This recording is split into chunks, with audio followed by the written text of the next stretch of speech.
It's finally March. We've got all kinds of runoff, and we're looking at the actual spring fishing.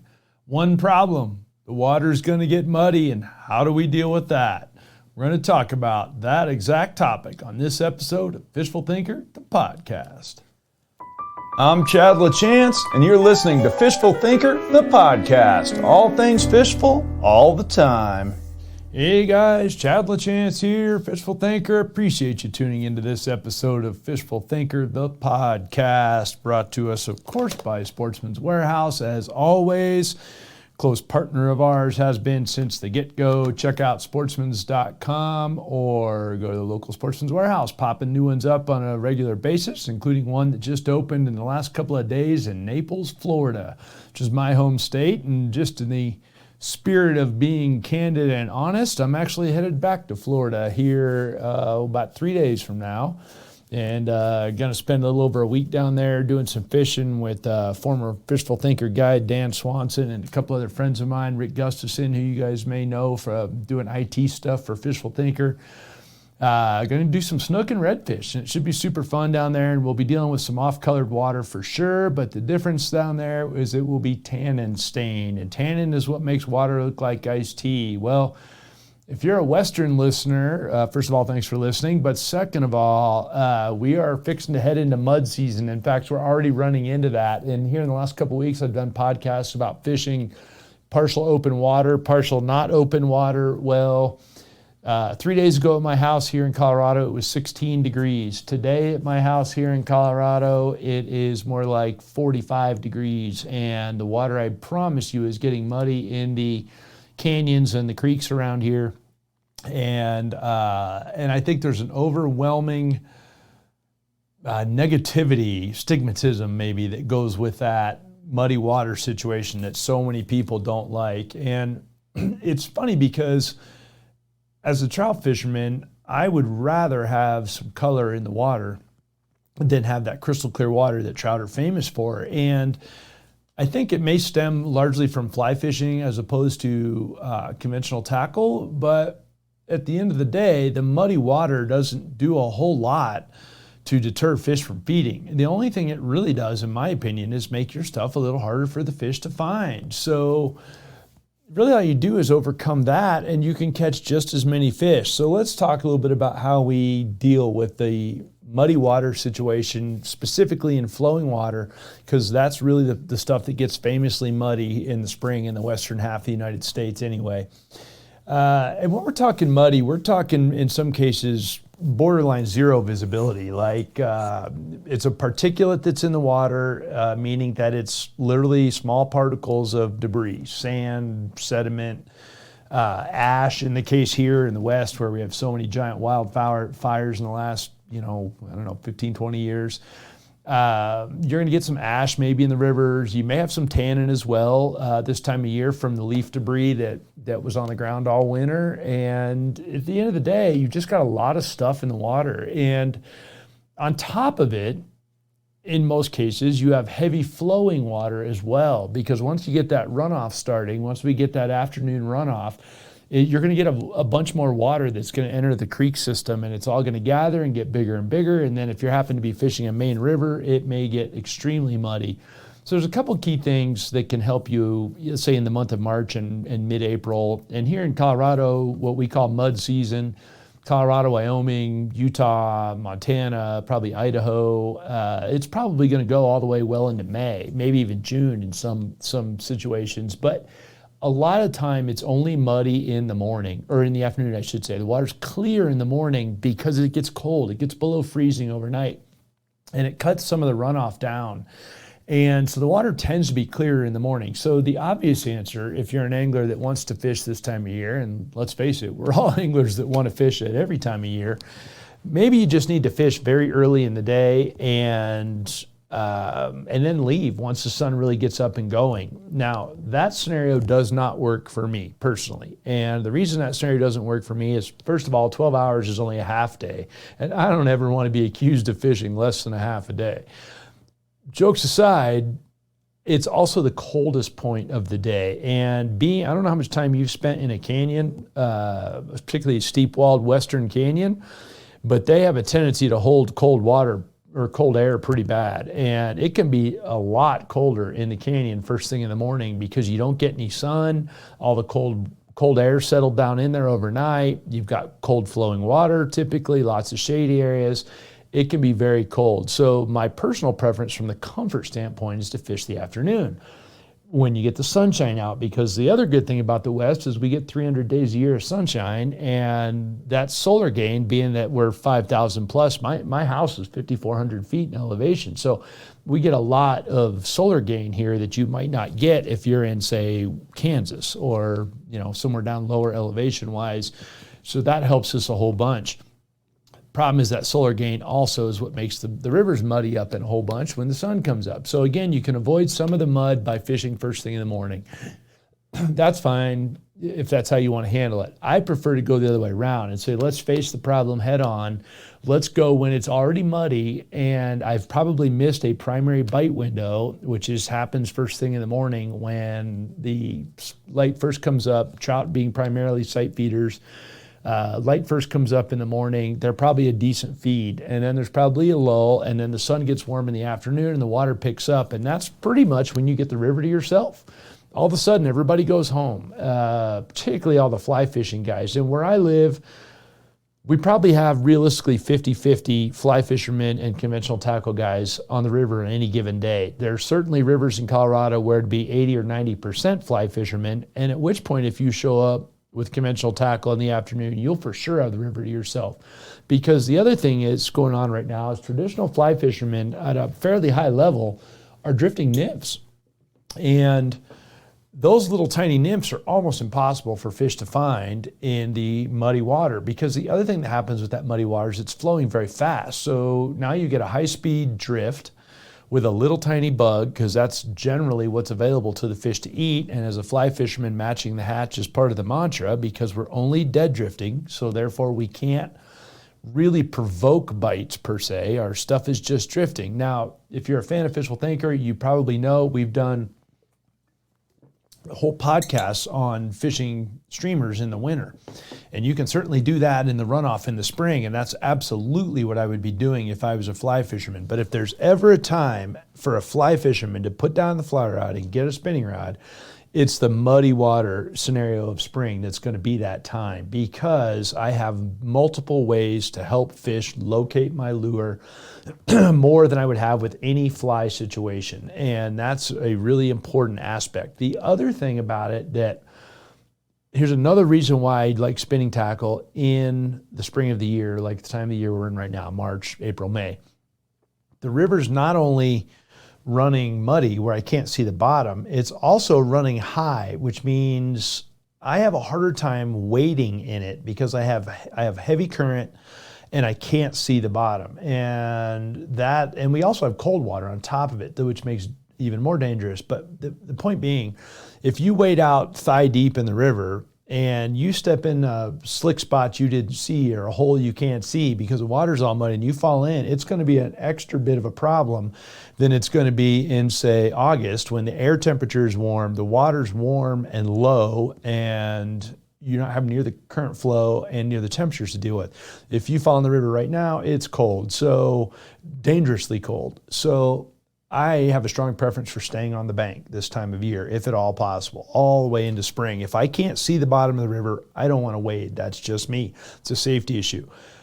With spinning tackle, because I don't have to worry about a perfect drift, because I can make a long, accurate, much more accurate and a much longer throw with a spinning rod, I can effectively fish the entire river with a spinning rod without ever getting my feet wet. And there's very few places in the canyon that I know of, in the canyons around Colorado, where you can stretch a cast out with a fly rod and have enough room for a back cast if you're standing on the edge of the river. And if you're in the river, now you got a whole nother story.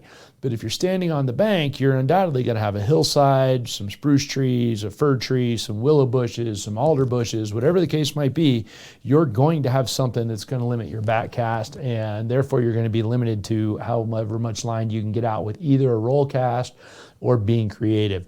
With a spinning rod, I can literally stand on one side of the river, make a 50-yard throw to the other side of the river, and retrieve something all the way back. And I've had a lot of people call me out on that. Oh, you can't throw 50 yards with a spinning rod with a trout lure. Absolutely, 100% you can.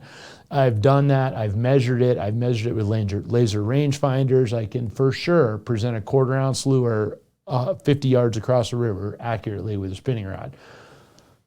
That gives me the range I need to fish whatever I can see that looks good to me in the muddy water without having to wade out in the middle of it and dealing with that risk. So the $1 million question becomes, how do I get fish to locate my lure? It's not about getting them to bite, because the aforementioned water is running very hard. So that means fish are burning more energy, right, for starters. Second of all, it's spring, so they're wanting to start eating as that water warms up. And the whole reason that they're out feeding heavily in the spring is exactly that. They just came off winter under the ice, and now they're trying to get some food going on, and the bugs are coming to life. So they want to eat. You just got to help them locate your lure. That's why I say, and this is going to be the end of my fly fishing talk, about right in here somewhere. If you're going to fly fish this time of year, or if I'm going to fly fish this time of year anyway, it's going to involve streamers pretty much, period, end of discussion. Maybe some kind of a giant wet fly, which I'm going to fish as a streamer, a big bulky streamer. If there's ever a time to put rubber legs on your streamer, this is it. Or a pistol Pete, if you can stomach the non-traditional aspect of having a piece of metal on your fly. I even have seen in fishing up in Alaska, flies that have a little tiny metal spinner blade tied to the back of it that's tied into the fly. Fantastic idea. The reason for all of those things is you're creating a little bit of bulk and a little bit of vibration. And the vibration fish can feel with their lateral line. Yes, we say this on a lot of podcasts. Trout are sight feeders first and foremost, without question. But they still have a lateral line, and they can still hear and feel underwater. And sound and vibration underwater kind of go hand in hand. Both of them travel faster underwater than they do in the air. And therefore, trout can use their sensory systems to help them locate your lure if it gives out a distinct vibration pattern. So that's one of my steps right off the bat. Anything that I'm going to throw in the heavy, muddy water, excuse me, is going to have some sort of vibration maker to it. So maybe that's an inline spinner that's got a spinning blade going around and round. That will put off both flash and vibration in the water, help fish locate your lure. Another good choice would be a spoon, because it wobbles back and forth. In the case of a spoon, I want it to be very wide wobbling and methodical at this time of year. I don't want a high frequency vibration. And I'll be honest with you, a spoon is not my first choice, but it is doable. Another one that's a really good choice can be a small swim bait of some sort, and a little thumper tail, boot tail. I'm trying to think of different ways that you guys might have heard of them. Back in the day, they called them sassy shads as a generic name for the whole thing, but it's got a little boot tail that's 90 degrees to the main body, and it puts off a significant amount of vibration when it is retrieved in the water column. As long as it's drifting faster than the water, it will put off vibration in the water column. Excellent choice is a small soft swim bait of some sort, or even a big soft swim bait, as the case might be, in the river this time of year. Another one that is, in my opinion, one of the absolute best is some sort of a hard bait, whether it be a jerk bait or a crank bait, either one, that's up to you. The difference really being more than anything else how you work them. But some sort of a hard bait design, a hard plastic bait, now I can have a lure that's got rattles incorporated into it. So now I have not only the vibration of this lure as I retrieve it, that's given off a very distinct vibration pattern in the water column. Also, I have those BBs that are built into it, the rattles that are built into it that are making sound to go with that. And incidentally, the harder it vibrates, the more noise the BBs make. So you can get very loud by throwing something that's full of rattles. The other possibility is just very, very large baits that move a whole bunch of water. And this is the one that I find I have the most difficulty getting anglers to trust or believe in how big of lures can be very, very effective for trout. And I think it's because everyone just perceives them to be bug eaters. In fact, I'm going to throw a biologist friend of mine right under the bus right here for just a quick minute, because this guy manages some, and I'm not going to say where he manages because somebody will go look him up and tell him I talk some smack. He manages some of the most famous rivers in Colorado for Colorado Parks and Wildlife. He has for a very long time. He's got a degree in it, in biology, and that's his deal. He also is a hardcore fisherman. And ironically, we spent a whole day filming with him one time, and we sampled using electrofishing, and we sampled using some nets, and we were sampling one of the most famous rivers in Colorado, and it went really, really good. And he had explained to us that whole time about how we figured out that once trout get over 20 inches and 25 inches or 20 inches, I think it was, in this river, they're almost 100% fish eaters. They don't eat bugs at all. They might eat a few of the Pteronarcis stoneflies, but that's it. Otherwise, they're eating whitefish and other trout and sculpins by the ton. Fair enough. So then we get done sampling. I believe him on all that totally. Trout have teeth for a reason. It's not to shoot mayflies. I know they're piscivores. This does not come as a surprise to me. What did come as a surprise to me when shortly thereafter we decide to switch over from sampling to actually fishing, and the very first thing he does is get a nymph rig out with little tiny nymphs and a bobber and start drifting nymphs.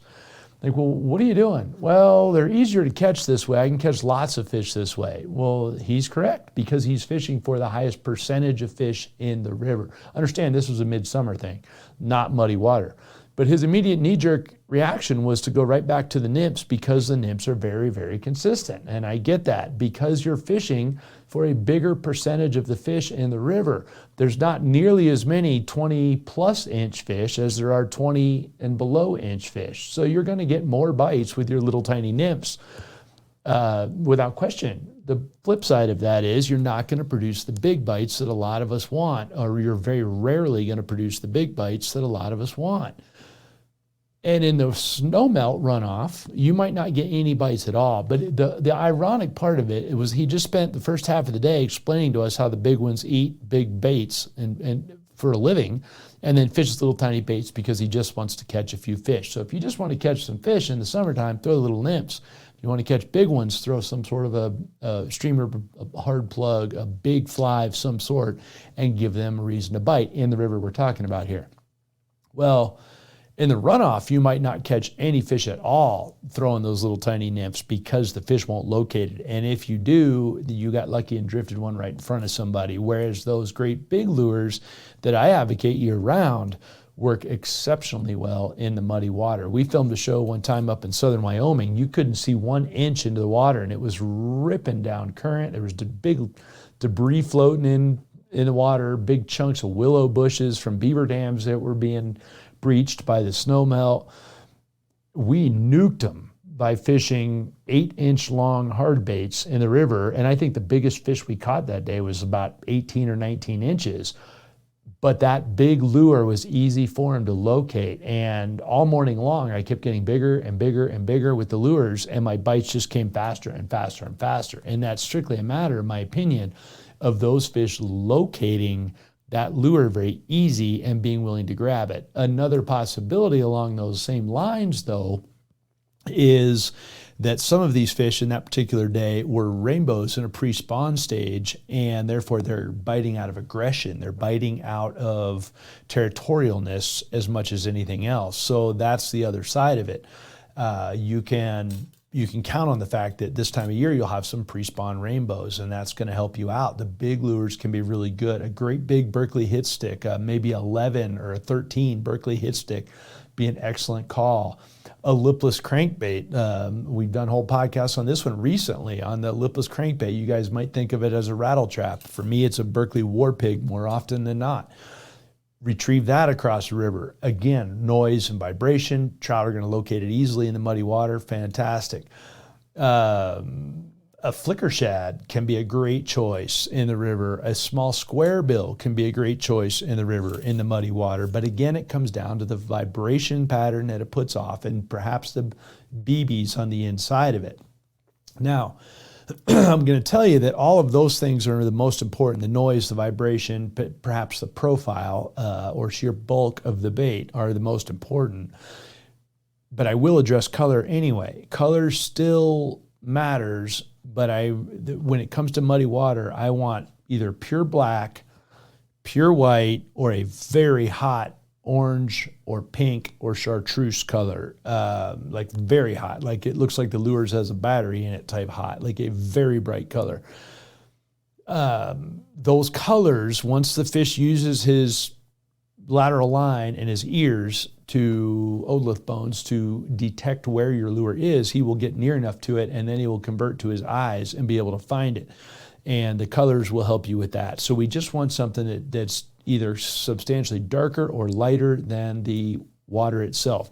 This is the only time of year where I get rid of my flash, because most of the time you don't have enough light penetration for chrome or gold chrome, either one, to be of any effect. So if I do have something that would normally have flash to it, or even a rotating blade, like a Johnson minnow spin or a rooster tail or whatever it is brand that you like to throw, a lot of times I want that blade to be a solid color on one side, either white or chartreuse or red or hot orange or black, as we talked about, because then I get a strobe effect more than the actual flash or the mirroring. It's just get that color as it goes around and around. It pops in the water column. Fish can see it. It will draw their eyes to it, and it can be a very good deal.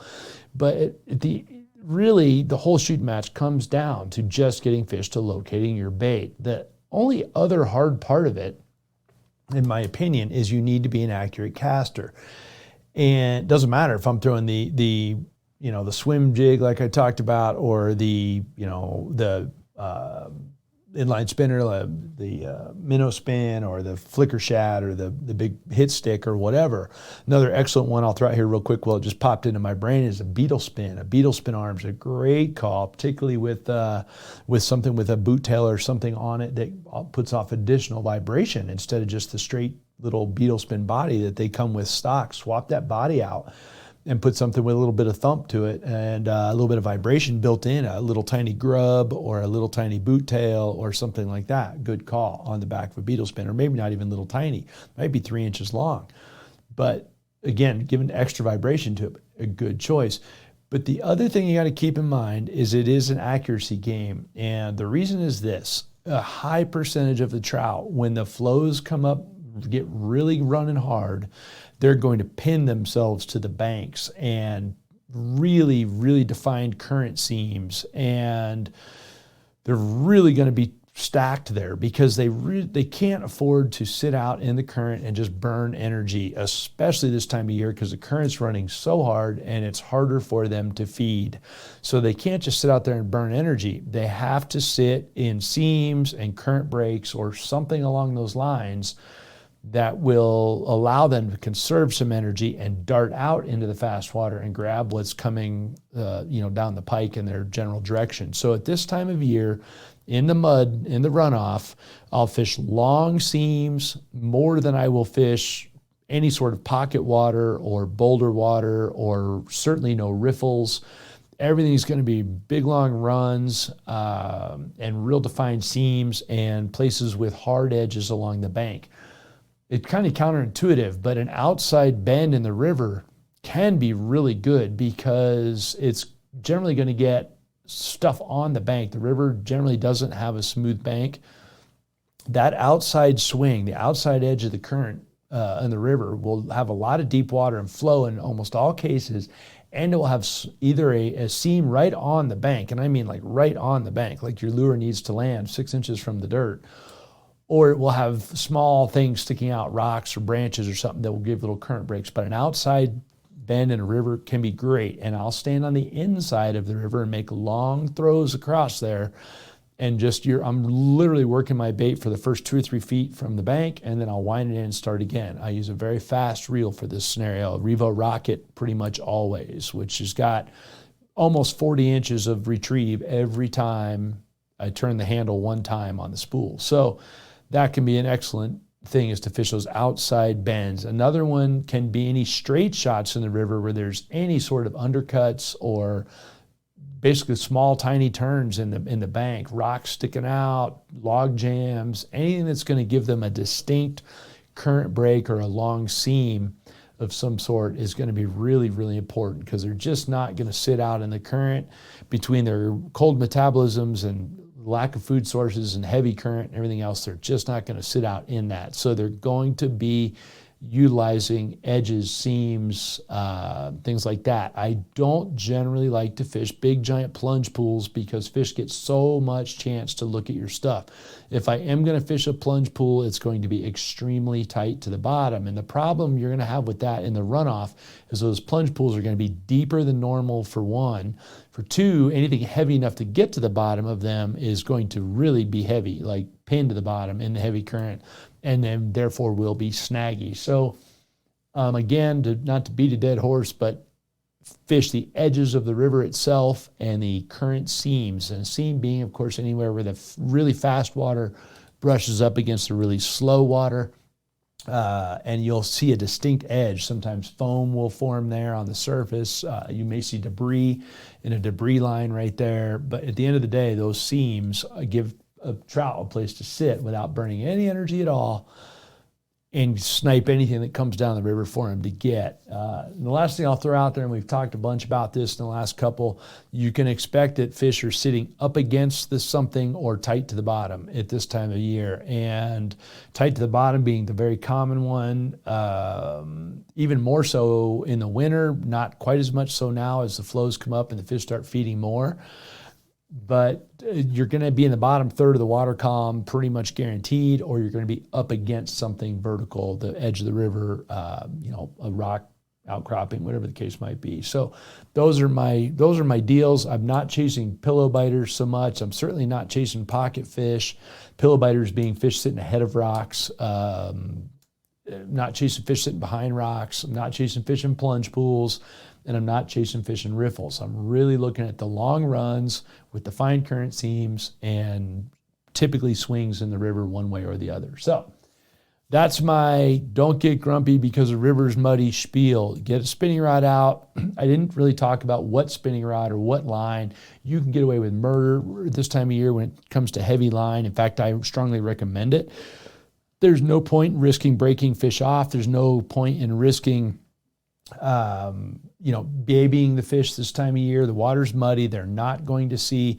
If I would fish a lure on, say, 4 pound in the middle of summer, I might fish that same lure on 8 pound in the muddy water, or even 10 pound line. And the reason being is I can. And if I have heavier line and heavier lures, as we've already discussed, potentially larger lures, then I can bully fish a little bit, which means I'm easier on those fish. I love a good fish fight as much as the next guy, but if you want to let them go, my last little tidbit here is land them as fast as you can, keep them in the water as much as you can, and let them go as soon as you can. Particularly the landing. Delayed mortality is what kills trout. Don't play them out. Horse them to you, let them go, and you'll be better off for it. Or take them home and eat them, and that's your prerogative, and I do that sometimes too, at which point I don't care how you catch them. So, big lures, vibrating lures, rattling lures, loud colors, blacks, whites, and hot colors. Fish the seams, fish the edges, focus on runs, and you'll catch a whole bunch of fish, regardless of how muddy the water is. Just make sure you're an accurate caster. So, if you guys would like to join the conversation on other forms of social media, I would appreciate that very much. That would be at Fishful Thinker on Facebook, Instagram. Please, please, please check out our YouTube channel. We post a couple of videos a week there. There's more than 500 of them. That's, of course, at Fishful Thinker. And we would appreciate it very much if you turn into either Altitude Sports or World Fishing Network and see what we've got on the air for you this week. So, thanks for listening. This has been Fishful Thinker, the podcast.